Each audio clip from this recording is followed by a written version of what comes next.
গাজায় চলমান ইসরায়েলি সামরিক অভিযানের তীব্র নিন্দা জানিয়েছেন তুরস্কের প্রেসিডেন্ট রিসেপ তাইয়েপ এরদোয়ান। মঙ্গলবার এক ভাষণে তিনি বলেন, গাজায় ইসরায়েলের সহিংসতা এমন মাত্রায় পৌঁছেছে যা নাৎসি অপরাধকেও ছাড়িয়ে গেছে।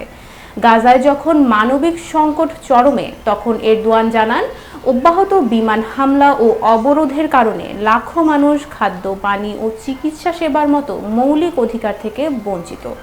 তিনি আরও বলেন, গাজার পরিস্থিতি নিয়ে যারা চুপ আছে তারা ইসরায়েলের এই অপরাধের অংশীদার।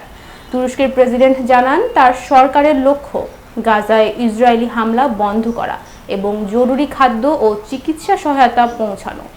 এরদোয়ান আন্তর্জাতিক সম্প্রদায়ের প্রতি আহ্বান জানিয়ে বলেন, জাতিসংঘ সহ সব আন্তর্জাতিক সংস্থা এখনই কার্যকর পদক্ষেপ নেওয়া উচিত। তিনি এই হামলাকে ফিলিস্তিনিদের বিরুদ্ধে দীর্ঘদিনের নিপীড়নের অংশ হিসেবে বর্ণনা করেন।